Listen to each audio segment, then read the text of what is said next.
ఇప్పుడు మీ జుట్టు రాలడం పూర్తిగా తగ్గిపోతుంది. ప్రిస్మోస్ బీ fall cure miracle herbal hair oil తో. ముందుగా ప్రజల ఆరోగ్యం గురించి జాగ్రత్తగా మనం అడుగులు వేయాలి. అట్ ద సేమ్ టైం గత 5 సంవత్సరాల్లో వీళ్ళు మెయింటైన్ చేసిన ఇన్కన్సిస్టెంట్ పాలసీ వలన,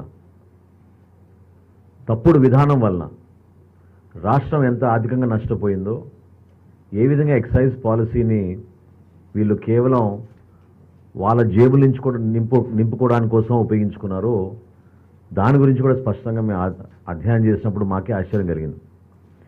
ఇతర రాష్ట్రాలతో పోల్చుకుంటే పొరుగు రాష్ట్రాలు తెలంగాణ కానివ్వండి, కర్ణాటక కానివ్వండి, తమిళనాడు కానివ్వండి, చాలా విచిత్రంగా వీళ్ళు ధరలు పెంచుకుంటూ పోయి వాళ్ళకి నచ్చిన వ్యక్తులనే ప్రమోట్ చేసుకుంటూ, ఒక రోజైతే ఆశ్చర్యకరంగా ఒకే రోజు 2 జియోస్ కూడా రిలీజ్ చేశారు వీళ్ళు. ఉదయం పూట ఒక రేటు, మధ్యాహ్నం కల్లా ఆ రేట్ని 100% పెంచుతూ మరొక జియో రిలీజ్ చేశారు. జియో నంబర్ 128 మరియు జియో నంబర్ 129. సో ప్రజల్లో చైతన్యం తీసుకురావాలి.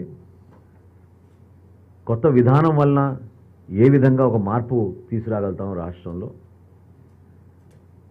కూటమి ప్రభుత్వం ఏర్పడిన తర్వాత ఎలక్షన్లప్పుడు మేము చేసిన వాగ్దానాలని జాగ్రత్తగా స్టడీ చేసి ఈ విధానం ద్వారా ఖచ్చితంగా ఎన్ఫోర్స్మెంట్ ఇంకా మెరుగే విధంగా, ఎవరైతే దీనికి బానిసలయ్యారో వాళ్ళని అక్కడి నుంచి దూరం చేయడానికి కోసం స్పెసిఫిక్గా డీఅడిక్షన్ సెంటర్సు, కౌన్సిలింగ్ సెంటర్సు, వాళ్ళకి అందించాల్సిన ఆరోగ్యపరంగా మేము అందించాల్సిన సహాయం, వీటన్నిటిపైన కూడా వీటి ద్వారానే కొంతవరకు నిధులు కేటాయించాలనే నిర్ణయం కూడా తీసుకోవడం జరిగింది.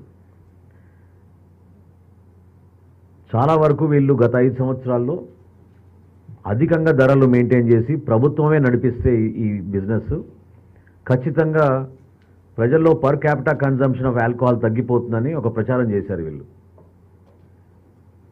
కానీ శ్వేతపత్రం గౌరవ ముఖ్యమంత్రి గారు శాసనసభలో రిలీజ్ చేసినప్పుడు ఆ రోజు చాలా స్పష్టంగా అందరికీ అర్థమైంది. గతంలో 5.55 పర్ క్యాపిటా కన్జంప్షన్ ఉంటే జగన్మోహన్ రెడ్డి గారి ప్రభుత్వంలో ఆ కన్జంప్షన్ 6.23కి పెరిగింది పర్ పర్సన్. సో ఎంత ఇన్కన్సిస్టెంట్గా వీళ్ళు ఈ పాలసీని రూపొందించారో చాలా క్లియర్గా మన అందరికీ అర్థమవుతుంది. డెఫినెట్గా మేము చేసిన ఈ కసరత్తు తప్పకుండా ఒక ఇన్నోవేటివ్ విధానంలో, అట్ ద సేమ్ టైం మన రాష్ట్రంలో పెట్టుబడులు వచ్చే విధంగా టూరిజం పాలసీని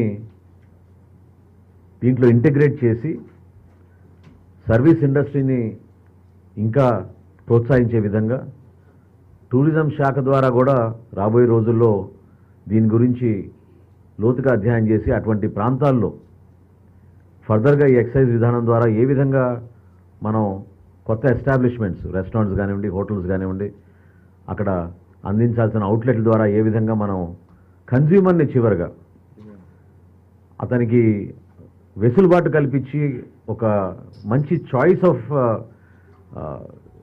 క్వాలిటీ ప్రోడక్ట్స్ ఉండేటట్టు, ఎక్కడ కూడా క్వాలిటీలో కాంప్రమైజ్ కాకుండా చేయాలనే ఆలోచనతోటి గౌరవ ముఖ్యమంత్రి గారు ఇచ్చిన సూచనల్ని మేము చాలా వరకు దీంట్లో పొందుపరచగలిగాం.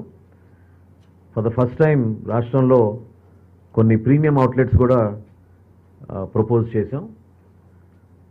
అదేవిధంగా ఇందాక నేను అన్నట్టు టూరిజం సెక్టర్ ద్వారా కూడా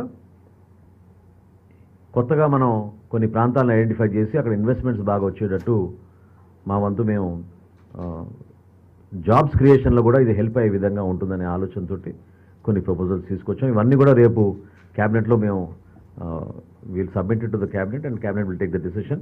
సుమన్ టీవీలో మీ పర్సనల్ అండ్ బిజినెస్ ప్రమోషన్స్ కోసం కింది నెంబర్కి కాంటాక్ట్ చేయండి.